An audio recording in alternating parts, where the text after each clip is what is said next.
প্রত্যেকের একটা ট্যাগলাইন থাকে। আমার জীবনে একটা ট্যাগলাইন আছে, আমি বিয়ন্ড দ্য পলিটিক্স।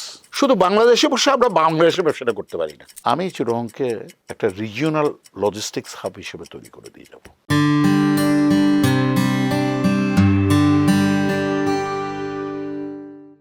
বণিক বার্তার অন্তর্দৃষ্টি আজকের পর্বে আপনাদের সবাইকে স্বাগত জানাচ্ছি।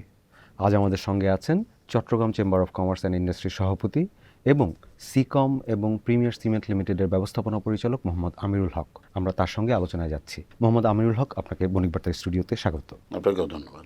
আমরা প্রথমেই একটু জানতে চাইব, আপনি অতি সম্প্রতি চট্টগ্রাম চেম্বারের সভাপতি নির্বাচিত হয়েছেন এবং দীর্ঘ 13 বছর পর সরাসরি ভোটে এই ম্যান্ডেটকে আপনার চেম্বারের জবাবদিহিতা ও কার্যকর নেতৃত্বে কিভাবে আপনি রূপ দিবেন? ব্যাপারটা হলো দায়বদ্ধতার ব্যাপার। হ্যাঁ, চিরকং চেম্বারে আগে যারা আমার কাজ করেছেন তারাও এক ধরনের কাজ করেছেন, আমি কারো সমালোচনা করতে চাই না। চিরকং চেম্বারে যদি সূর্য সন্তানদের যদি আপনি বলেন আর কি, তাহলে আজকের অর্থমন্ত্রী মহোদয় উনি আমাদের চিরকং চেম্বারের প্রেসিডেন্ট ছিলেন, ওনার বাবা চিরকং চেম্বারের প্রেসিডেন্ট ছিলেন। আপনি জহিরুদ্দিন খান সাহেবের মতো মানুষ চিরকং চেম্বারের প্রেসিডেন্ট ছিলেন। আপনি বরেণ্য শিল্পপতি যারা ওনারা সবাই চিরকং চেম্বারের প্রেসিডেন্ট ছিলেন। কে কিভাবে রূপ দেবে এটা ডিপেন্ড করবে how do you look it to it, what's your vision. আমি সবসময় প্রাইভেট সেক্টরের একজন লোক। আমার জন্ম কিন্তু চট্টগ্রাম বন্দরে। আমি 4 ডেকেড পর্যন্ত কাজ করতেছি আজকে চট্টগ্রাম চেম্বারের জন্য, লজিস্টিক্স, শিপিং, অন্য ইন্ডাস্ট্রি করার পরেও কিন্তু ওখানে আমার খুব বেশি মন বসে না। যেহেতু আপনার গড়ে ওঠাটাই ওখানে। আমার গড়ে ওঠাটাই ওখানে। আমি কিন্তু লজিস্টিক্সের মানুষ, আমি সাপ্লাই চেনের মানুষ, আমি শিপিংয়ের মানুষ, আমি লোডিং আনলোডিংয়ের মানুষ, আমি জাহাজ চালানোর মানুষ। আমি পছন্দ করি ওটা, এটা আপনার প্যাশনেট। এটা আমার প্রত্যেকের একটা ট্যাগলাইন থাকে। আমার জীবনে একটা ট্যাগলাইন আছে, আমি beyond the politics. I don't understand politics, I don't follow politics. I cannot afford to have the politics. I cannot afford to go with the politics. I mean, it's not that I don't respect them. I respect them fully. I wish them best for best. আমি নিজের জন্য আমি রাজনীতি করতে পারবো না কোনো সময়। আপনি ট্রেড পলিটিক্স করলেও ট্রেডের জন্য করবেন? ট্রেড পলিটিক্স বলবো না, আমি ট্রেডের জন্য যদি আমাদের চিরগং চেম্বারে it's not that you wish you be the president. আপনি চাইলে আপনি প্রেসিডেন্ট হবেন না। আগের পূর্বতন প্রেসিডেন্টরা আপনাকে চায় কিনা, আপনার ডিপ রুটের যারা ব্যবসায়ী, আপনার চিরঙে অনেকগুলি বড় বিজনেস হাউসগুলি আছে, তারা আপনাকে চায় কিনা, আপনি how do you want to serve to the country or to the economy of the country, এটা ডিপেন্ড করবে আপনার ম্যানিফেস্টেশন, আপনি কীভাবে বলেন। আমি মনে করি, যেহেতু আমি কোনো সময় চিন্তা করিনি যে আমি প্রেসিডেন্ট হবো, because I serve for the Chittagong chamber almost 10-12 বছরের মতো আমি সার্ভ করেছি। অনেক আগে চিরং চেম্বার থেকে আমি চলে গিয়েছিলাম প্রায় 15-20 বছর আগে। তারপর আমি ব্যবসা বাণিজ্যে সময় দিলাম। তো আমি যখন চিন্তা করলাম যে কি আমার ছেলেরা ব্যবসায় আসছে, 2 ছেলে, আমার মেয়েরাও পড়াশোনা শেষ করেছে, আমি তখন চিন্তা করলাম দেখি আমরা যখন কিছু সময় যখন আমি স্পেয়ার করতে পারি, আমাকে যখন আমার সিনিয়ররা যখন বললেন, তখন I thought I do something for the country. And the coincident বলেন, শুভ লক্ষণ বলেন আপনারা, আমার একটা সুবিধা হলো কি, আমি যারা বর্তমানে ফাইন্যান্সিয়াল ব্যবস্থা কিংবা কমার্সের ব্যবস্থাগুলি চালায় আর কি, যারা ইকোনমিটাকে যারা মুভ আউট করে, যারা মুভ করতেছে, আমি কেন জানি ওদের বডি ল্যাঙ্গুয়েজটা বুঝি আর কি, ওনাদেরকে আমি চিনি ব্যক্তিগতভাবে। আমি জানি মাননীয় অর্থ পরিকল্পনা মন্ত্রী কী চায়, আমি জানি বাণিজ্য মন্ত্রী মহোদয় কী চায়, আমি বাংলাদেশ ব্যাংকের গভর্নরকে চিনি, উনি কী চায়। এই ধরনের মানুষগুলি সবগুলি কী চায় আমরা জানি, এবং ডাউন দ্য লেভেল কীভাবে চলবে সেটা আমি জানি না। এখানে আমার একটু রিজার্ভেশন আছে। আমি চাই ডিরেগুলেশন। আমার চিরং চেম্বারের এক্স প্রেসিডেন্ট মহোদয়, বর্তমানে যিনি বরেণ্য একজন মন্ত্রণালয়ের একজন বরেণ্য মন্ত্রী, উনি ডিরেগুলেশনের কথা বলেন। উনি যখন ডিরেগুলেশনের কথা বলেন, আমার খুব মায়া হয়। আসলে আমার মায়াটা হয় অন্য কারণে।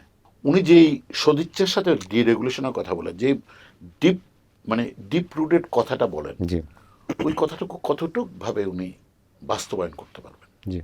আমি আজকে ওনাকে বললাম, আপনি যে ডিরেগুলেশনের কথা বলেন, কাকে দিয়ে আপনি এটা করবেন? বলছে এটা 2 দিনে এটা করতে হবে। এটার জন্য আমি একটা ওয়েবসাইট করবো। Thought just think about that. ওনার মতো বয়সে একটা মানুষ বলতে আমি ওয়েবসাইট করব, এখানে I have to hear from the peoples. কেউ যদি না শুনে হিল হ্যাভ টু গো। শুনতে আমার খুব ভালো লাগলো। উনি মন্ত্রী হওয়ার পরে চিরঙে গেলেন, আমি ওনার বাসায় গেলাম, কমিশনার অফ কাস্টম পোর্ট থেকে সবাইকে ডাকলেন। বণিক বার্তাও নিউজ করেছেন, প্রত্যেকটা শীর্ষস্থানীয় পত্রিকাগুলো নিউজ করেছেন যে 4 দিনের মধ্যে চিরঙের আপনার প্রয়োজনীয় ডকুমেন্টেশন শেষ করা হবে। উনার নির্দেশ, উনি বলেন যে এটা নির্দেশ, এটা মানতে হবে। আমরা চিন্তা করলাম এবার তো মনে হলো। যতদিন কমিশনার অফ কাস্টম ছিলেন তখন উনি শোনার চেষ্টা করেছেন, আরেকজন নতুন কমিশনার অফ কাস্টম আসলেন, উনি আর ছিলেন না। ব্যাপারটা একটু ডিফারেন্ট। আমার সময় আমি যখন ব্যবসা শুরু করেছি তখন দেখতাম যে কমিশনার অফ কাস্টম তবরকারী সাহেব ছিলেন, উনি চিরং চেম্বারে আসতেন। He use to hear from the horse's mouth what is your problem. এখন কমিশনার হলো চিরঙে কমসে কম 5-7 জন হবে, কিন্তু ওনাদের তো শোনার সময় নেই। আপনি সমস্যাটা যার তার থেকে আপনার শুনতে হবে। উনি যদি চিন্তা করে যে আমি একজন কর্মকর্তা, আমি সরকারের এই অধিদপ্তরে এখানেই আমি আছি এবং I have to go and tell him that story, and ওনাকে বলার জন্য আমার বসে থাকতে হবে 2 ঘন্টা। পৃথিবীর মানুষ কিন্তু অনেক চলমান। আরেকটা ব্যাপার আপনাকে বলি, আপনি অর্থনীতিতে কার সাথে তুলনা করেন? সকালবেলা উঠলে কার সাথে আপনি আপনার অর্থনীতি তুলনা করেন? আপনি কি অ্যাঙ্গোলার সাথে অর্থনীতি তুলনা করেন, নাকি কঙ্গোর সাথে তুলনা করেন, নাকি মঙ্গোলিয়ার সাথে করেন? ইভেন আপনি কম্বোডিয়ার সাথেও আপনি অর্থনীতি তুলনা করে পারেন না। আপনি কথায় কথায় বলেন ভিয়েতনাম। ভিয়েতনাম কি ফার্স্ট হলো না আপনি ফার্স্ট হলেন? গার্মেন্টসে কি আপনি কি ফার্স্ট আছেন কি না? আমার বন্ধুরা সবাই গার্মেন্টস করে, আমি গার্মেন্টসে নাই ফরচুনেটলি। তাহলে ওনারা কি করবেন?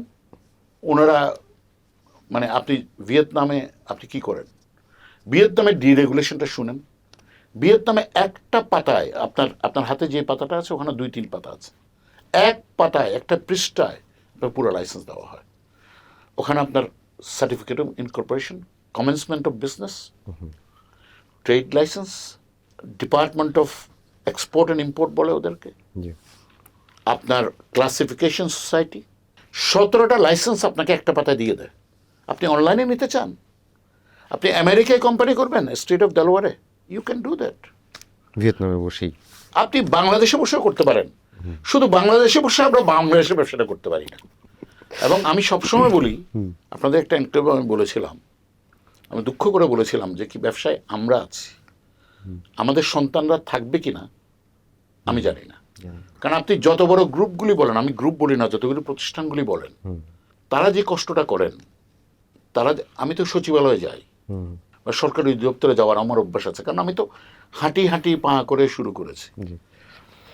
আমি যাই, বসে থাকি, হয়তো পিএস এর রুমে বসে থাকি, কতক্ষণ পিএস এর রুমে, that's how I am used to. But আমাদের ছেলেরা যাবে কিনা ওভাবে? আপনি যুগ্ম সচিবের সাথে দেখা করার জন্য বা সচিব মহোদয়ের সাথে দেখা করার জন্য আমি যেভাবে স্যার ডাকি, আমি অনেক 80-82 বছরের বয়স্ক মানুষকেও দেখি। বাংলাদেশে যাদের টার্নওভার $2-2.5 বিলিয়ন তাদেরকেও দেখি সচিবালয়ে গিয়ে সুন্দর করে বসে থাকে। ওরা গাড়িতে দেরি হবে বলে মেট্রোতে উঠে যায় ওখানে, কারণ এই যে ট্রাফিক ব্যবস্থার জন্য মেট্রোতে উঠে আস্তে করে সচিবালয়ে নেমে বসে থাকে, 2-4 ঘন্টা বসে থাকে। আমি এমন লোককেও চিনি, এমন শীর্ষস্থানীয় ব্যবসায়ীকে চিনি, সকালবেলা 9টার সময় সচিবালয় যায়, দুপুরে 3টার সময় সচিবালয় থেকে বের হয়ে আসে। তো তার কাজটা কি? সে কি চেহারা দেখতে যায়? তো কি তদবির করতে যায়? এটা কি কোনো সরকারের থেকে লাইসেন্স দিতে যায়? আমি এমন কোনো সেক্টর বলতে পারবো না। তাহলে আপনি বলবেন কি সচিবালয় কেন যান? ভাই আমি মন্ত্রণালয়কে বলে দেখি, বলে দেখার পরে না হয় যখন, তখন এই রেগুলেটরি বোর্ডের মধ্যে একজনকেই পাই। আমি কমার্স মিনিস্টারকে গিয়ে বুঝাতে গেলে উনি আমার কথাটা শুনেন, অ্যাটলিস্ট ফাইন্যান্স মিনিস্টারকে বলতে গেলে শুনেন, এনার্জি মিনিস্টারকে বলতে গেলে শুনেন। আমি আর দুঃখের কথাগুলো আজকে বলে আপনাদের এই মহতী অনুষ্ঠানকে ভারাক্রান্ত করব না, কিন্তু আমার কান্না যদি আপনি কোনোদিনও যদি গুজরে গুজরে শুনেন, তাহলে আপনি অন্য কথায় চলে যাবেন। আপনার প্রতিষ্ঠানের কথা দিয়ে আমরা শুরু করেছিলাম। আপনি প্রিমিয়ার সিমেন্টের ব্যবস্থাপনা পরিচালক, আপনার সিকম গ্রুপ, ডেল্টা আছে। আপনার ব্যবসার খাতগুলো সম্পর্কে একটু বলেন, ব্যবসা কেমন যাচ্ছে এই মুহূর্তে? কি ব্যবসা? তো আমি তো ব্যবসা শুরু করেছি হাঁটি হাঁটি পাতে। আমি বললাম আমরা ফার্স্ট জেনারেশনের ব্যবসায়ী। আমি ব্যবসা সবসময় ভালো হতে হবে বলি না, আবার এখানে এসে বলতে আসি না যে আমার গ্যাস নাই, বিদ্যুৎ নেই, এসব না। গ্যাস বিদ্যুৎ থাকবে না থাকবে, এটা সবগুলি চ্যালেঞ্জ নিয়ে আমরা বাংলাদেশে ব্যবসা করি, এবং চ্যালেঞ্জটা আমার খুব ভালো লাগে। কিন্তু আমি কারোর সমালোচনা করার জন্য আসিনি। But cost of doing business, ease of doing business, deregulations, energy, আপনি এই 4-5টা জিনিস সুশাসন, তারপরে আপনি আমাকে বলবেন কর্পোরেট গভর্নেন্স। আপনি যদি সুশাসন, deregulation, energy, is of doing business, cost of doing business, এই 5টাকে আপনি একত্র করে দেন, এ দেশের মানুষ কিন্তু বসে থাকবে না। অন্য সব ব্যবসা প্রতিষ্ঠানের মতন আপনার প্রতিষ্ঠানেও এই ধরনের চ্যালেঞ্জগুলো এই মুহূর্তে সব প্রতিষ্ঠানেই করে আছে। হ্যাঁ, কেউ হয়তো আপনাদেরকে খুব দুঃখ করে বলে, ভাই আমি গ্যাসের জন্য আমার ইকোনমিক জোন চালু করতে পারি না। আমি কথাগুলি বলে আজকে ভারাক্রান্ত করতে চাই না। আমি বলছি যে কি, আপনি মোটা দাগে যদি বলতে যান, এই 5টা বিষয় যদি আপনার হয়ে যায়, বুঝতে হ্যাঁ। পেরেছি। জি। আরেকটা হলো কি, বিডাতে যিনি বসে আছেন উনিও বুঝেন, অর্থ মন্ত্রণালয়ে যিনি আছেন উনিও বুঝেন, বাণিজ্য মন্ত্রণালয়ে যিনি আছেন উনিও বুঝেন, এনার্জি মিনিস্ট্রিতে যিনি আছেন উনিও বুঝেন, ওনাদের যে লিডার মাননীয় প্রধানমন্ত্রী উনিও বুঝেন। কিন্তু তাদের আওতায় যারা, তাদের আওতাধীন ব্যক্তিগুলি যদি বুঝেন, আল্লাহ যদি ওনাদেরকে হেদায়েত করেন, আল্লাহ যদি নসিব করেন যে কিনা ওনারা এই কাজগুলি করবেন, বাকিটার সমস্যা হবে বলে আমার মনে হয়। আমি যে কারণে আসলে আপনার প্রতিষ্ঠানের নামগুলো উল্লেখ করে প্রশ্নটা করলাম, এই যে বৃহৎ বৃহৎ প্রতিষ্ঠানের কর্পোরেট প্রতিষ্ঠান পরিচালনার আপনার যে অভিজ্ঞতা, সেই অভিজ্ঞতা আপনি এই যে এখন যে সংগঠনের নেতৃত্ব দিচ্ছেন, সেখানে ক্ষুদ্র মাঝারি সব উদ্যোক্তাই আছেন, এই দুই জায়গার মধ্যে ভারসাম্য আপনি কীভাবে রক্ষা করবেন? আমি যখন এই কাজটা করতে যাই, আমি চিটাগং চেম্বারের পাশাপাশি আরও 2টা সংগঠনের সাথে জড়িত। জি, লোয়াব একটি, লোয়াব হলো LPG operator association of Bangladesh, আর একটা হলো কি সিমেন্ট ম্যানুফ্যাকচারার্স।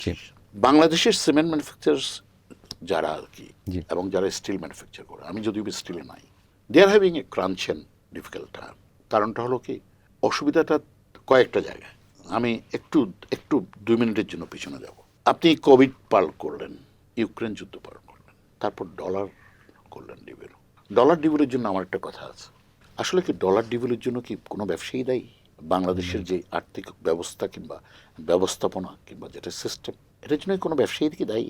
84 টাকা ডলার যখন 120 টাকা হলো, ওটা কি কোনো বেসরকারি খাত কি এটাকে তৈরি করেছেন? বাংলাদেশের ব্যবসায়ী যেরকম রেগুলেটেড, বাংলাদেশের ডলারও কিন্তু রেগুলেটেড।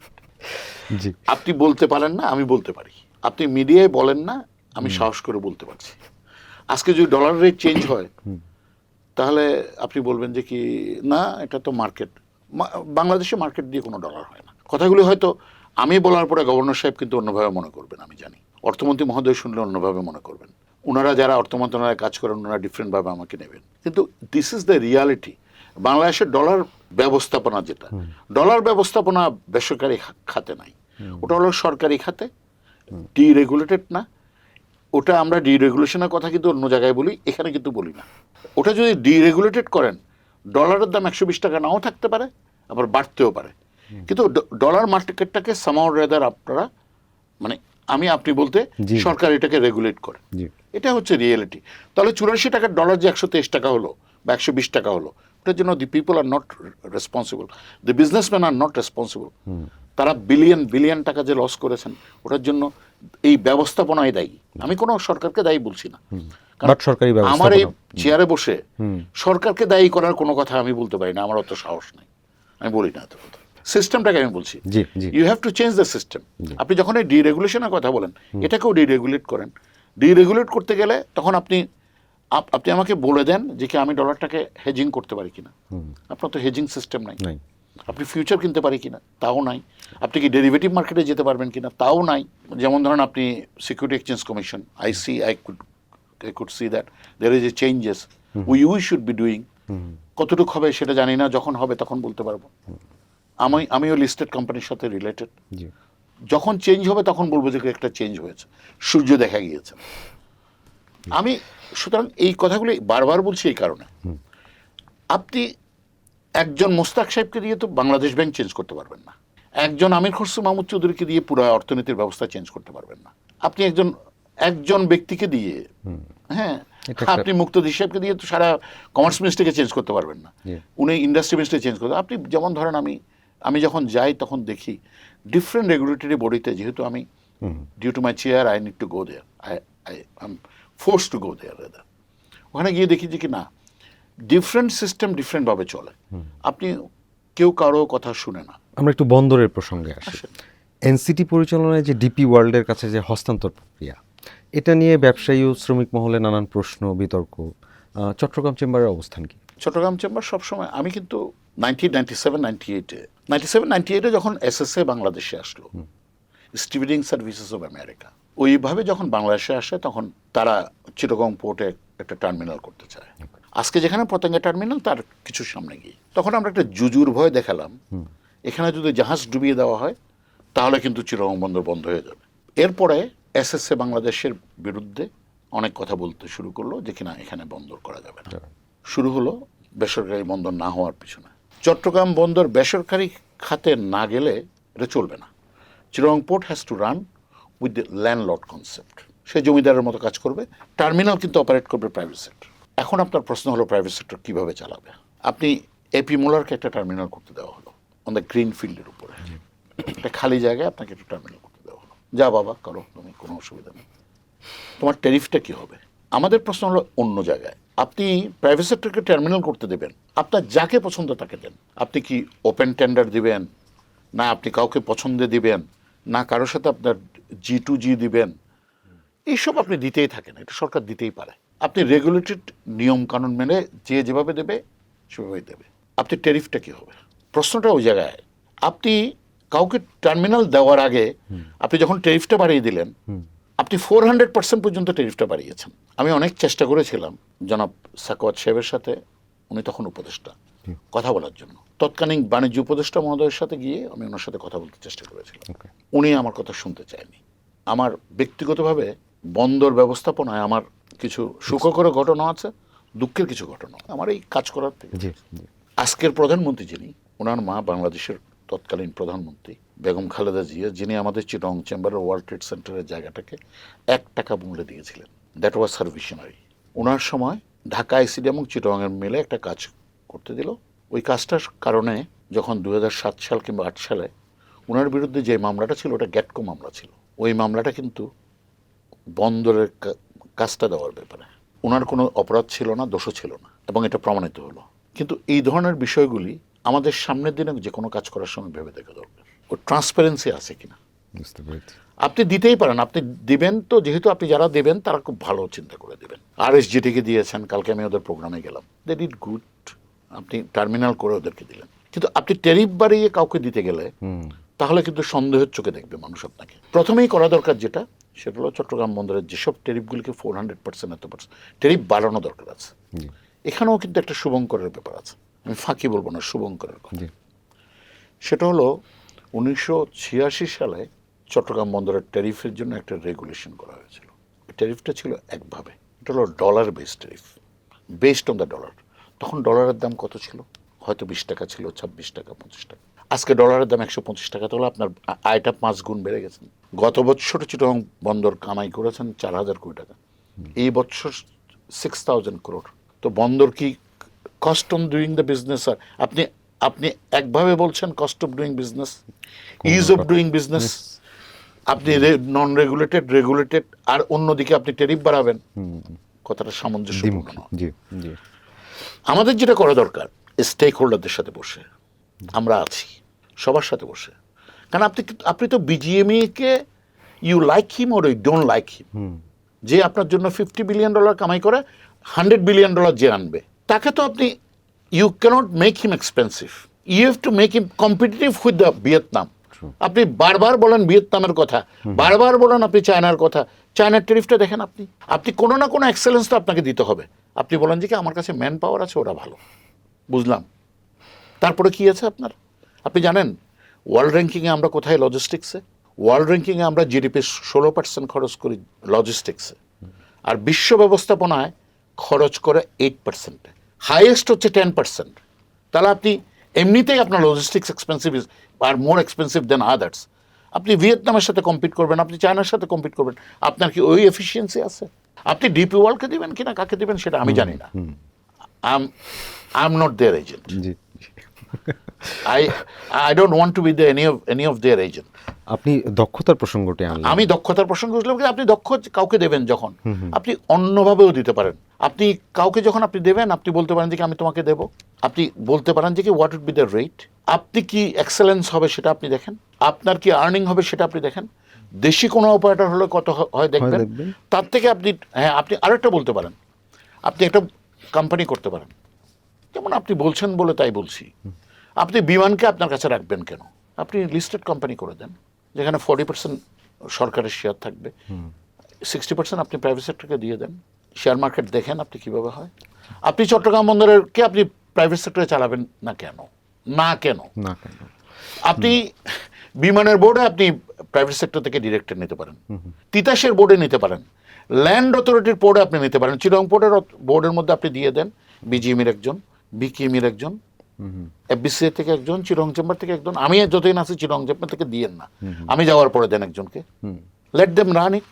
চিটং পোর্টের অফিসটা হচ্ছে এখন অনেকটা কি বলবো, ইটস লাইক এ দুর্গ, আপনি ঢুকতে পারবেন না। You wish you can. সবচেয়ে গুরুত্বপূর্ণ সংস্কার কি হওয়া উচিত এই অদক্ষতা দূর করার জন্য? অদক্ষতা দূর করার জন্য আপনি তো প্রত্যেক দিনে বক্তৃতা করতে থাকেন যে আপনি রেগুলেটেড করতেছেন, আপনি এভাবে বলছেন, আপনি you don't want to hear from the others. আপনি মনে করেন you are the super lady. আপনাকে কে বুঝাবে ভাই? কে আপনাকে বুঝাতে যাবে? কেন দরকার পড়েছে আমার? আপনি যদি এই পোর্টের সাথে যদি আরো 20টা পোর্ট করতে দেন, আপনি কালকে বলেন যে কি আমি মংলা পোর্টটাকে প্রাইভেটাইজ করে দিলাম, it would be a listed company to be run by the listed, মানে দি প্রফেশনাল ম্যানারে। আচ্ছা, আমি আপনাকে অন্যভাবে প্রশ্নটা করি, চিটাগং বন্দরে কোনো চার্টার্ড অ্যাকাউন্ট্যান্ট কাজ করে? আইবি এর কোনো এমবিএ আছে? নর্থ সাউথের কোনো এমবিএ আছে? বা আইইউবির কোনো এমবিএ আছে? সাপ্লাই চেইন ম্যানেজমেন্টে করা কোনো মাস্টার ডিগ্রি পাস কোনো ওয়ার্ল্ডের রিনাউন্ড ইউনিভার্সিটি থেকে এসসিএমে কোনো মাস্টার ডিগ্রি পাস করা লোক থাকে, কাজ করে ওখানে? আপনি কোনো কস্ট অ্যাকাউন্টেন্ট কাজ করে? আপনি 20 জন মাস্টার মাইন্ড কাজ করে কিনা বলেন? সো আমি একদিন দুবাইতে ছিলাম, শুক্রবার ছিল, দুবাইতে এয়ার শো দেখতে গেলাম। বিমানের এমডি কে সিএনএন, বিবিসি সবাই আপনাদের মতো মিডিয়ার সবাই এসছে। How long you been serving for the, how do you see that? বলছে my aircraft is almost on an average is the 9 years। তো চরক 9 years। এমিরেটসের হলো অন অ্যান এভারেজ এজ হলো 6 years। আপনি বলছেন আপনি এফিসিয়েন্ট এয়ারলাইন্স, আপনার হলো 9 years। আপনার তো দরকার ছিল প্রত্যেক বছরে 2টা করে এয়ারক্রাফট নিয়ে আসা, নতুন এয়ারক্রাফট অ্যাড করা। এটাই হলো রাইট ওয়ে টু ডু। আচ্ছা ঠিক আছে, বলছে ঠিক আছে, how long you been serving here? I join there 3 months back. How long you've been working for the industry? Well, I've been working for I did work for the Ministry of Industries. I did work for the Ministry of Home. I did work for no, I'm asking you about how long you've been working for the Ministry of this industry, particularly here. Well, I just joined 3 months back. But how come you are the CEO of the, yes, I'm the managing director of the CEO. How do you expect আপনি এয়ারলাইন্সের একজন CEO কিংবা managing director হবে 3 মাস কাজের অভিজ্ঞতায়? 40 বছর কাজ করার পরেও আমি শিপিং এখনো আমি স্টুডেন্ট, লজিস্টিক্সে আমি স্টিল স্টুডেন্ট। আর আপনি 3 বছরে প্রত্যেক দিনেই আপনি একজন চেয়ারম্যান চেঞ্জ করবেন। এটা চেয়ারম্যানের কোনো অপরাধ না, এটা অপরাধ আমাদের সিস্টেমের। আপনি যাকে চিটাগং পোর্টে চেয়ারম্যান করবেন কিংবা বিমানের যাকে এমডি করবেন, যাকে সিইও করবেন, আমি চেয়ারম্যান বুঝি না, সিইও যাকে করবেন, chairman could be the somebody else from Dhaka. আপনি কাউকে নিয়ে আসেন, আপনি হার্ভার্ড থেকে পড়াশোনা করছে, কাউকে নিয়ে আসেন। আপনি তানভীর গনিকে আনতে পারতেছেন ফাইন্যান্সিয়াল মার্কেটের জন্য, এই ধরনের কাউকে নিয়ে আসেন। আপনি এখানে প্রাইভেট সেক্টর থেকে নিয়ে এসে আপনার বিমান চালানো না, তা আপনি পোর্টের জন্য নিয়ে আসেন। ওখানে জুজুর ভয় দেখাবেন না দয়া করে। ওখানে আনতে গেলে আপনি বলবেন যে কি কেপিআই, তো এয়ারপোর্ট কেপিআই না। এখন তো সরকারের একটা পরিবর্তন এসেছে, আমরা বিগত আমি কথাগুলি বলছি যে সরকার শোনার জন্য। আমার তো এই আধা ঘন্টা শোনার জন্য কেউ সময় দেবে না। আপনাকে বললে আপনি অ্যাটলিস্ট বলতে পারবেন আশাবাদী যে এখন পরিবর্তনগুলো হবে। আমাদের বলায় যদি পরিবর্তন না হয় তাহলে তার হবে না। আমাদের আশাবাদী হতে হবে। আমরা আশা জাগনিয়ার মানুষ, যে ওনারা শুনবেন এবং ওনারা রিঅ্যাক্ট করবেন, ওনারা একটাপন করবেন। জি নিশ্চয়ই। আমাদের কথা হলো কি, আপনি এয়ারলাইন্স চালাতে, আপনি হোটেল চালাতে, আপনার পাশে সোনারগাঁও হোটেল চালায় কি করে? জিএম কোত্থেকে আনেন? বিদেশ থেকে নিয়ে আসেন না? তো আপনি প্যান প্যাসিফিকটা আপনি সোনারগাঁও নামও তো চালাতে পারতেন, প্যান প্যাসিফিক নাম দিয়েছেন কেন? নিয়ে আসেন। আপনি ডিপি ওয়ার্ল্ডের নাম আনতে চান, it's good, I appreciate you, but how do you bring them? It's you know better. আমি তো আপনাকে বলতে পারবো না you cook your food this way, but relevantly আপনাকে বলতে হবে যে কি আপনি প্রাইভেট সেক্টরকে দিয়ে এটা চালাতে হবে। এটা আর পাবলিক সেক্টর গিয়ে এটা চালাবে। আরেকটা জিনিস আপনাকে বুঝতে হবে, রেজিমেন্টেড ফোর্স দিয়ে রেজিমেন্টেড জিনিস চালানো যাবে। আপনি পোর্ট ম্যানেজমেন্ট লাঠি দিয়ে চালানো যাবে না।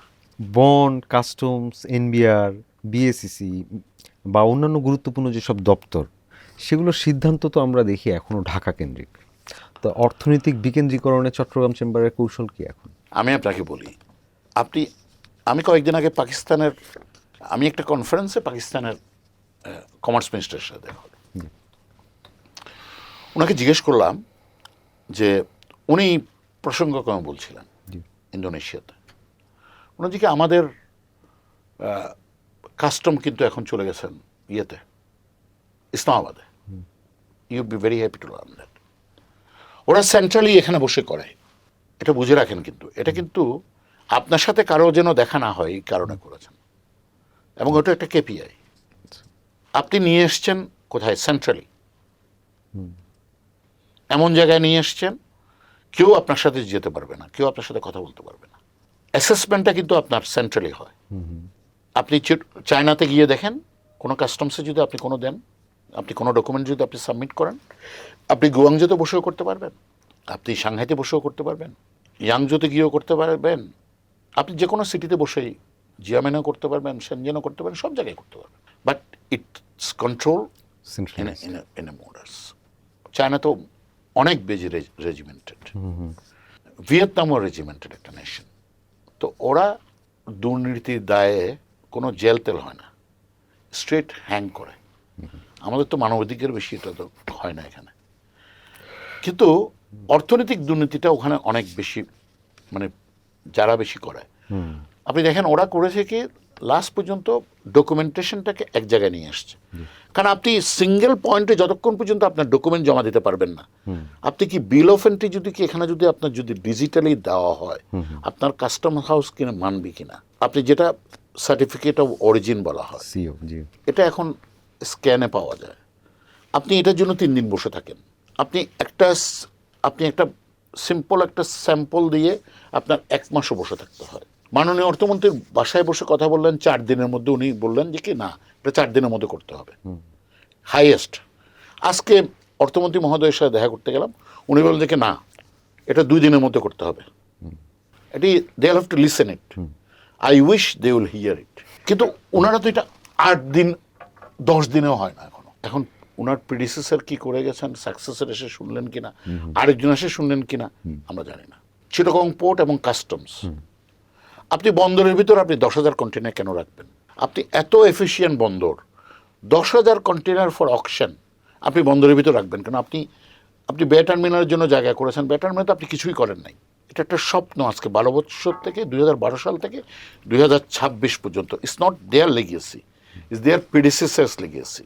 ওনারা 12 বছর এক যুগ শেষ করেছেন। এখন তো সরকার আসলো 6 মাস, তার মধ্যে কেয়ারটেকার গেল 2 বছর। একটা ব্রিক্সও আপনি সরাতে পারেন নাই। আপনি যখন কোনো মন্ত্রীকে বলতে শুনবেন, আমাদের মাননীয় মন্ত্রী মহোদয়, নৌপরিবহন মন্ত্রী মহোদয় বলেন, আগেরগুলিও বলতেন 19 সালে চালু করব, 17 সালে চালু করব, 19 সালে চালু। আমি আপনাকে ভিডিও রেকর্ডটা দিতে পারবো, আমার খুব ইন্টারেস্ট সাবজেক্ট, তো আই টেক ইট। এখন উনি বলেন যে আমি 2029 সালে করে দেবো এটা। আরে বাবারে, একটা টার্মিনাল করতে আপনার সময় দরকার হয় মিনিমাম 5 ইয়ার্স টাইম। আপনি ল্যান্ড অ্যাকুইজিশন থেকে ল্যান্ড রিক্লেইম, আপনি ল্যান্ড ফিলিং হতে টার্মিনাল করা পর্যন্ত আমাদের যে এফিসিয়েন্সি, ওটা তো 10 বছর হবে না। আপনি যদি কোনো জাপানিজ কোম্পানিকে ইউজ করেন কিংবা কোনো চাইনিজ কোম্পানিকে যারা টার্মিনাল করেছে, এই ধরনের অভিজ্ঞতা সম্পন্ন কোনো কোম্পানিকে যদি করেন, অথবা যদি আপনি এটাকে বিওটিতে দেন, কোনো কিছু করেন, তারাও তো 3-4 বছর 5 হতে পারে, নট লেস দেন দ্যাট। আমরা একটু এই যে এলডিসি বিষয়ে কথা বলি। জি জি জি। এলডিসি পরবর্তী সময়ে বাংলাদেশকে যে প্রতিযোগিতা দিয়ে টিকে থাকতে হবে, তাই না? আপনি আসলে অনেক কিছুই বলেছেন। এই বাস্তবতায় চট্টগ্রামের শিল্প এবং বন্দর কতটা প্রস্তুত? আমি শিল্পটা আগে প্রায়োরিটি দিচ্ছি। চিরঙে এক সময় 750টা গার্মেন্টস ফ্যাক্টরি ছিল। জি।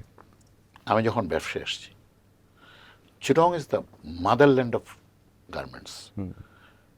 আমরা এই পুরোদা ব্যক্তির নামটা আজকে স্মরণ করি, আল্লাহ ওনাকে জান্নাতুল ফেরদৌস দান করুক। নুরুল কাদের সাহেব, দেশ গার্মেন্টস। উনি দেশ গার্মেন্টস চালু করেছিলেন কালুরঘাটে, এবং এখানে কাজ করতেন আমার বন্ধু প্রতিম, উনি আমার প্রেসিডেন্ট ছিলেন বিসিতে, আনিসুল হক। আজকে যারা স্টার দেখছেন, অনেকে স্টারে এখানে কাজ করতেন দেশ গার্মেন্টস। অনেককে আমি চিনি, একরাম ভাই, ওনারা অনেকে মারা গেছেন। 150 শতাধিক ওনারা ট্রেনিং নিয়ে এসেছেন কোরিয়ার থেকে। জি জি। আমরা ওনার ফ্যাক্টরি দেখার সৌভাগ্য হয়েছিল। এটা কি সেই শুরুর সময়কার কথা বলছেন? যখন শুরুর সময় পড়ে, যখন এই শুরু থেকে অনেকেই চিরঙে ফ্যাক্টরি করেন। আজকে 750 ফ্যাক্টরি নাই, তারা অর্ধেকেরও নিচে নামে গেছে। অ্যাক্টিভ নেই আর কি, তারা নামে হয়তো বা আছে, সংখ্যায় আছে। ডুবন্ত। জি জি। যারা খুব চ্যালেঞ্জ নিয়ে কাজ করতেছে তারা হয়তো আছেন। তার মধ্যে কয়েকটি গ্রুপে কাজ করে, ওরা কয়েকটা ফ্যাক্টরি এক একজন ওন করে, যারা ফ্যাক্টরি চলে গেছেন ওদের ফ্যাক্টরিগুলি চালায় এভাবে। কেন নাই? ওটা কি এলডিসির জন্য? এলডিসি কি এটার জন্য দায়ী? Excellence of business, cost of doing business, আমরা তো এগুলি ধরে রাখতে পারি। আমরা যখন মাতারবাড়ি টার্মিনালের কথা বলি, আমরা কোনো সময় বলি না কিন্তু সোনাদিয়াতে একটা টার্মিনাল হতে পারে। আপনি বলবেন it's a political issue, I cannot talk about it. আমি বললাম তো, আমি তো প্রথমে বিনয়ের সাথে বলে নিলাম যে আমি বিয়ন্ড দ্য পলিটিক্স, আমার কোনো পলিটিক্স নেই, আমি কোনো পলিটিক্যাল পার্টিতে যেতেও পারবো না, আমি কোনোদিন মিডিয়া করবো না, আমি কোনোদিন কোনো ব্যাংকেও যাবো না। তিনটাই আমার বাবা মার মানা আছেন, আমি যাবো না কোনো সময়। এই এক্সেলেন্স আমাদের আসবে কখন? আমরা যে মাতার বাড়িতে টার্মিনাল করতে বলছি, ওটাতেও কিন্তু ড্রেজিং দরকার হবে। আপনি বলতে পারেন আপনি এত বিজ্ঞজন, আপনি সব বলে ফেললে তো আর কেউ কিছু বলতে পারবে না, ওখানে ড্রেজিং দরকার হবে। আপনি যদি সোনাদিয়াতে টার্মিনাল করতেন, ওখানে 15 মিটার ড্রাফট ছিল, মাতার বাড়িতে ড্রাফট হবে 11 মিটার, 11.5 মিটার। তাহলে গভীর হবে কি হবে সেটা? আপনি গভীর কিভাবে করবেন সেটা আপনি জানেন, আমি জানি না। যারা গভীর করবেন তারাই জানেন। যারা গভীর করবেন বলেছেন তারাই কিন্তু পায়রা বন্দর করেছেন গভীর বলে, গভীর একটা সমুদ্র বন্দর। না, আমি এই শব্দটায় জোর দিচ্ছি কারণ আমাদের তো প্রয়োজন মূলত গভীর সমুদ্র বন্দর। আপনার গভীর সমুদ্র বন্দর তো পায়রা বন্দরও করতে চেয়েছিলেন। আমি তৎকালীন মন্ত্রী সাহেবকে যখন বললাম, তখন চিরম্পটের একজন চেয়ারম্যান ছিলেন, আমি যেহেতু ওনারা নাই ওনাদের নাম নিচ্ছি না, ও বলছেন আমিরুল সাহেব আপনি জানেন না। আমি যেহেতু এই সাবজেক্টের স্টুডেন্ট, আপনি যদি বলেন যে কি মংলা পোর্টকে আপনি 10 মিটার ড্রাফট করবেন, অনেকে বলেন, আপনি এই 2 বছরে অনেকবার আমাদের তৎকালীন উপদেষ্টারা অনেকে বলেছেন 10 মিটার করে ফেলবো মংলাতে, আইল give the same emphasise the way I am giving the emphasise on the Chittagong. আপনি বললেই হবে না, বন্দর এমন একটা বিষয়, এটা বললেই হয় না। আর কোনো দেশে এইভাবে ছোট ছোট বন্দর করে না। আপনি যখন বন্দর করা হয় তখন একটা বড় বন্দর করা হয়, ওখান থেকে ফিডার পড়ে বন্দর করে। আপনি যদি আজকে সোনাদিয়াতে একটা বন্দর করতেন, ওখানে যদি 18 মিটার ড্রাফটে যদি জাহাজ যেতেন, তাহলে হয়তো কোনো কারণে চিন্তা করতে পারতেন যে কি আপনার 10,000 টিউজের একটা জাহাজ এইদিকে এইভাবে ইউ টার্ন করে আসবে কিনা। আমি এতটুকু বলতে পারি আপনাকে, সম্ভাবনাটা ক্ষীণ। আর মাতার বাড়িতে জাহাজ আসার জন্য যেসব জাহাজ আপনি খুঁজবেন, তাহলে এখন থেকে কি আপনি প্ল্যান করেছেন মাতার বাড়ি থেকে কিভাবে আপনি কার্গোটা নিয়ে যাবেন, আপনার কন্টেনার কিভাবে মুভ করবেন, কে সার্ভিসটা দেবে, কে সার্ভিস প্রোভাইডার হবে?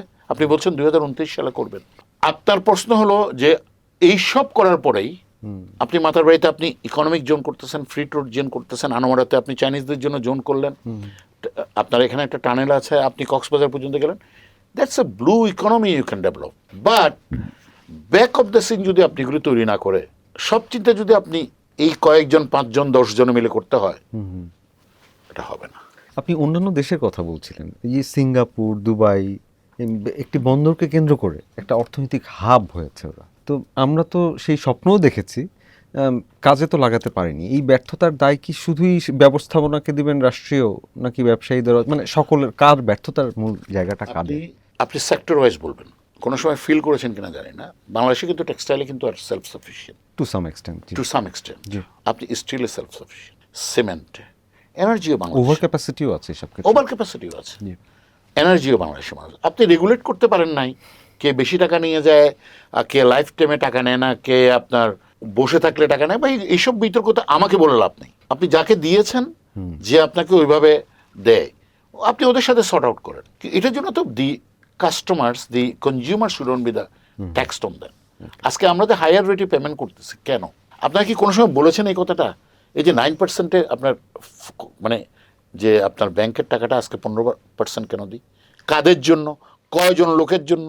আমি কি দায়ী কিনা? আমার কস্ট অফ ডুইং বিজনেস যে বাড়লো, ওটার জন্য কি am I responsible or they are responsible? আমি তো ওদের নাম নিতে পারি না এখানে বসে। আপনি কি ব্যবস্থা নিয়েছেন ওদের জন্য? আমাকেই তো পেনালাইজ করলেন। আপনি সুস্থ ইন্ডাস্ট্রি, এইসব ইন্ডাস্ট্রিকে আপনি অসুস্থ করে দিচ্ছেন আপনার কস্ট অফ ডুইং বিজনেস আপনার বাড়ানোর কারণে। সবচাইতে বড় হলো যেখানে আপনি 9% থেকে 8%, I use to enjoy the 6 to 7%। ঠিক আছে, আপনার লিভার বেড়েছেন, সাইবার বেড়েছেন, অন্য আপনি এগুলি অনেকগুলি বেড়েছেন, বিশ্ব অর্থনীতি। আমি আপনাকে যেটা বলতে চেয়েছিলাম যে তারপরে ইরান, আমেরিকার সমস্যা, সবগুলোই আমাদের জন্য সমস্যা। কিন্তু আমাদের নিজস্ব ব্যবস্থাপনার যে সমস্যা, 5 লক্ষ কোটি টাকা যে আপনার ইকোনমিতে নাই, এটার জন্য কি am I responsible? Why do I be suffering for that? আমি কেন সাফার করব? বাংলাদেশের স্টিল সেক্টর, বললাম তো, সিমেন্ট সেক্টর, আপনি কোন সেক্টরটা আপনি ভালো চলছে? টেক্সটাইল সেক্টর কতদিন আগেই বললো যে কি টেক্সটাইলে 5% প্রণোদনা হ্যাঁ, কেন দিতে হচ্ছে? দিতে দেশীয় হচ্ছে যেহেতু they are suffering. Hmm, I am not in the textile sector, but I know they are suffering. আপনি রেডি আরএমজি সেক্টর, আপনাকে you have to make them understand এবং you have to save them in a positive manner. ঠিক আছে, Bangladesh bank অনেকগুলি নীতি সহায়তা করেছেন। আপনি যারা বন্ধু আছেন ওদেরকেও চালু করতে চান, যারা আরে বাবা আগে যারা মরে যাচ্ছে তাদেরকে বাঁচান। ইকোনমিক অর্থনীতির এই প্যারামিটারে অনেকগুলি ফ্যাক্টরি চলবে না। আপনি স্টিল চলে না, সিমেন্ট চলে না, কেন চলে না? সিরামিক চলে না কেন? আপনি গ্লাস ফ্যাক্টরিগুলি, they are not doing good. আপনি গ্লাস ফ্যাক্টরি যারা যারা করেছেন, state of the art factory, সিমেন্টের state of the art factory, VRM technology, low power, less carbon, স্টিলে the best of the best ফ্যাক্টরিগুলি আসছে, চলে না কেন? Why they are suffering? Green factory চলে না কেন? বিকজ আপনি ইকোনমিক প্যারামিটারে দে ক্যানট এক্সিড সো, ওরা তো উতরিয়ে যেতে পারে না, কারণ আপনার তো ইকোনমি শ্রিঙ্ক করেছেন আপনার। এটাকে তো আপনাকে রিয়ালিটি, আপনার গ্রোথ হচ্ছে 3 to 4%। তাহলে আপনি কিভাবে আপনি জিডিপি 3-4% আপনি চিন্তা করতে পারেন যে কি somebody would be making the apartment, flat, এটা ওটা সব কিছু। আপনি আপনার কথার প্রসঙ্গে বৈশ্বিক প্রেক্ষাপটও বলেছেন, ভূ রাজনীতি এখন যা বৈশ্বিক প্রেক্ষাপট, সেই জিনিসটা যদি বিবেচনায় নিই, যেগুলো আমাদের নিয়ন্ত্রণের মধ্যে নাই, বিষয়গুলো বিবেচনায় নিলে আপনি ইকোনমিকে কি অবস্থায় দেখেন সামনে? না, ইকোনমি তো হলো লোকাল ইকোনমি, সবসময় লোকালভাবে দেখবেন। কিন্তু আপনারা তো বৈশ্বিক সরবরাহ শৃঙ্খলের অংশ। আপনি যখনই অর্থনীতির বিকেন্দ্রীকরণ বলবেন আর কি, আপনি যখনই চিন্তা করবেন যে কিনা আমি ইকোনমিটাকে অন্যভাবে দেখতে চাই, I want to see the other way around, তখন আপনাকে কতগুলি বডিকে আপনাকে দেখতে হবে। হাউ ডু দে রিয়েক্ট আর কি, আপনাকে ওয়ার্ল্ড ব্যাংক কীভাবে, আপনি you may not like it, you may like it, আপনাকে আইএমএফ কীভাবে আপনাকে রেগুলেট করে, আপনি আইএফসি কীভাবে করে, ইসলামিক ডেভেলপমেন্ট কীভাবে করে, আপনি কি দরকার। এখন আপনি আপনার পারচেজিং সিস্টেম কি আপনাকে দেখতে হবে, কস্ট কোথায় বেশি সেটা দেখতে হবে, কস্ট কোথায় কম সেটা দেখতে হবে। আপনি দেখেন পেট্রোলিয়াম সেক্টরের একটা দাম বেশি এখন হয়, তো আপনি পেট্রোলিয়াম সেক্টরে কেনার জন্য আপনি যারা কিনেন ওনারা কি কোনো ডেরিভেটিভ এটা ওটাগুলো কি ফলো করেন কিনা? আপনি কি ওয়ার্ল্ড মার্কেটে তারা কি do they have an existence there? আপনি যখন আমাদের পারচেজ সিস্টেমগুলিতে আর কি গত সরকারের সময় যে ডিপিএম পদ্ধতিটা চালু হয়েছে, এই সিস্টেমটা বন্ধ হওয়া দরকার। আপনি একটি বিষয়ের কথা বললেন, কিন্তু এই যে বৈশ্বিক প্রেক্ষাপট যে সেটা মোকাবেলার জন্য আমাদের স্থানীয়ভাবে, হ্যাঁ, এটা হলো একটা ব্যাপার। আর স্থানীয়ভাবে যদি আমরা করতে যাই সেটা হচ্ছে মোর প্রোডাকশন। আপনি ইনফ্লেশন থেকে বাঁচতে গেলে একটা কাজ করতে হবে, আপনি ভিলেজ ইকোনমিকে আপনাকে নিয়ে আসতে হবে। আপনি ফুডটাকে নিয়ে আসতে পারেন, মোস্ট ইম্পর্টেন্টলি এই যে হাঁস, মুরগি, মাছ, এই ধরনের জিনিসগুলো আপনি যারা এইসব প্রোডাকশন লাইনে আছেন এদেরকে আপনি এনকারেজ করতে পারেন, মানে কৃষি প্রক্রিয়াজাত শিল্প। আপনি আরও করতে পারেন যেটা আমি ভিয়েতনামে দেখলাম। ভিয়েতনামে আমাদের জামালপুরের মতো কাঁথা তৈরি করে কিংবা অন্য ধরনের কোনো প্রোডাক্ট তৈরি করে, 3টা ভিলেজ মিলে একটা করে, 3টা ভিলেজ মিলে একটা কোম্পানি, ওরা কোনো মধ্যস্বত্বভোগীর কাছে যায় না, এবং they export themselves, they earn foreign currency, তাদের recurring expenses is too high, ও তারা অনেক টাকা খরচ করে। ভিয়েতনামের মহিলারা দেখবেন আপনি বড় বড় শপিং মলে গিয়ে টাকা খরচ করে, they don't buy gold but they buy something elses, they spend money for their husbands, for their kids, for the next generation education, এটা ওটা। এটা কিন্তু রেজাল্ট অফ দ্য ইকোনমি, ওই জায়গাগুলিতে ওরা দেখে। আপনি গ্রাসরুট লেভেলে যখনই আপনি প্রোডাকশনটাকে বাড়বে, আপনি গ্রাসরুট লেভেলে যখনই আপনার একটা প্রোডাক্টিভিটি বাড়বে, প্রোডাকশনও বাড়বে, যখনই আপনি চিন্তা করবেন যে এরা ইকোনমিতে আপনি এদেরকে ইন্ডাক্ট করবেন, আপনি ইয়াং এন্টারপ্রেনার্স আর মহিলা উইমেন, যে আমি গ্রামে যিনি কাঁথা সেলাই করেন ওনাকে আমি উইমেন এন্টারপ্রেনার্স বলি, ওনারা তো ইকোনমিতে একটা অবদান আছে। উনি জামালপুরের 400 টাকার কাঁথা ঢাকায় এনে 1600 টাকায় আমরা কেউ না কেউ বিক্রি করি, আর দেশের বাইরে যদি যায় অনেক। তা আপনি তাকে ইকোনমিতে ডাইরেক্টলি নিয়ে আসেন না, এটা একটা বিষয়। আরেকটা বিষয় হলো কি, আমরা যারা তাদেরকে প্যাট্রোনাইজ করতে চাই আপনি ইয়াং এন্টারপ্রাইজকে যদি আনতে চান বা এদেরকে আনতে গেলে আপনাকে তো আর্টিফিশিয়াল ইন্টেলিজেন্স, আপনার এইসব টেকনোলজিতে কে নিয়ে যাবে, কারা, কেমনে নিয়ে যাবেন, কোন বডিটা তাদেরকে নিয়ে যাবেন। আচ্ছা, একটা ব্যাপার আপনাকে বলি, আপনারা বলেন টেকনিক্যাল এডুকেশন। আমি ফিলিপিন গেলাম অনেক বছর আগে, ওদের দুটো স্কুল খুব ইম্পর্টেন্ট। একটা হলো নার্সিং ট্রেনিং ইনস্টিটিউট, আর একটা হচ্ছে ক্রু ম্যানিং ইনস্টিটিউট। জাহাজের ক্রু কিন্তু তারা সবচাইতে হাইয়েস্ট, আর একটা হলো নার্স, তারা কিন্তু ওয়ার্ল্ডের সবচাইতে হাইয়েস্ট। আমি অলমোস্ট 35 ইয়ার্স, 35 বছর আগে থেকে দেখে আসছি, তাদের বেশি। এর মধ্যে আমি অনেকবার গেলাম, যে একটাই বিষয়, তাদের অনেকগুলি ইউনিভার্সিটি কলেজ। তো আপনি আমাদের কলেজগুলি যারা এই আইবিএ আর বিবিএ পড়ায়, এমবিএ পড়ায়, তা আপনি ওদেরকে অ্যাক্রিডিটেড করে দেন না। আপনি বাংলাদেশের মহিলারা যারা বিদেশে গিয়ে কাজ করে, ওদেরকে আপনি নার্সিং ট্রেনিং দেন না। ওই ছেলেগুলিকে আপনি ওইভাবে, আপনি স্কুল যখন 5টা পর্যন্ত চলে, আমি আজকে আপনাকে প্রপোজ করতেছি, you can write in your newspaper in a bigger way. আপনারা বলতে পারেন যে কি, যেসব স্কুল 5টা পর্যন্ত চলে, আপনি 5:30 থেকে রাত 8:30 পর্যন্ত আপনি টেকনিক্যাল এডুকেশন করে দেন না। একই স্কুল, একই প্রেমিসেস, আপনি ইউ ক্যান ডু দ্যাট। উপজেলা লেভেলে করে দেন। আপনি বলে দেন একটা কর্পোরেট হাউসের এটা রেসপন্সিবিলিটিস আমাকে বলে দেন, আপনি আমাকে বলেন এই 2টা স্কুল চালানোর দায়িত্ব তোমার, and you have to do that. তাহলে আপনি যেই মানুষটাকে, আপনি 40 লক্ষ মানুষ কাজ করে আপনার সৌদি আরবে, ওই 40 লক্ষ মানুষের মধ্যে 20 লক্ষ যদি আপনি কাজ ওখানে করতো, with the technical knowledge, they would have doing better than what they are doing. They would have earn at least triple time. এটাই বলছি। আমরা বিগত সরকারের সময় দেখেছি অনেকগুলো অর্থনৈতিক অঞ্চলের পরিকল্পনা নিয়ে এখন নতুন সরকারের কোনো বেশ কিছু পরিকল্পনা নিয়ে পরিবর্তন আছে, কিন্তু উদ্যোগগুলো আছে অর্থনৈতিক অঞ্চল। এই যে বিভিন্ন অর্থনৈতিক অঞ্চল এবং সেখানে যে ইউটিলিটি সেবা, সেগুলো নিয়ে আপনার অবজারভেশন কি, কেমন দেখছেন সেগুলো, অগ্রগতি নিয়ে আপনার মূল্যায়ন? অর্থনৈতিক অঞ্চল চায়নাতে গত একনেক মিটিংও অ্যাপ্রুভ করেছেন। অর্থনৈতিক অঞ্চল চট্টগ্রামে এবং ফ্রি ট্রেড জোনও করা হয়েছে। This are very good step, I have to tell you. কিন্তু মিরসরাই ইকোনমিক জোনের সমস্যাটা হলো কি, আমরা এখনো পর্যন্ত পানি এনশিওর করতে পারিনি। সুইট ওয়াটার যেটা বলা হয় আর কি, আমরা যেটা ইন্ডাস্ট্রির জন্য যেটা প্রয়োজন। তখন আমি শুনলাম যে যারা ইকোনমিক জোন তৈরি করেছেন, they haven't thought about it that they will have to have the water. আপনি পানি ছাড়া একটা ইকোনমিক জোন চিন্তা করতে যাওয়া উচিত। আমি নন আইটির একজন লোক, হোয়াটসঅ্যাপ ছাড়া কিছু চালাতে পারি না। ক্লাউড তৈরি করবেন বা অন্য কিছু তৈরি করবেন, দ্যাটস এ ডিফারেন্ট ডিল। সামান্য একটা ডাটা সেন্টারও যদি আপনি করতে যান, আপনি ড্রাইভ তৈরি করবেন, নতুন নতুন ইন্ডাস্ট্রি করবেন, এখানে বিলিয়ন ডলার করবেন, এটার জন্য অনেকটা সুইট ওয়াটার দরকার হয়। ডাটা সেন্টারের জন্য পানি দরকার ততটুকু দিতে পারিনি। আপনি স্বপ্ন যেটা দেখবেন, ওই স্বপ্নের সাথে আপনার বাস্তবতার কিছু মিল থাকতে হবে, সঙ্গতি থাকতে হবে। জি, সঙ্গতি।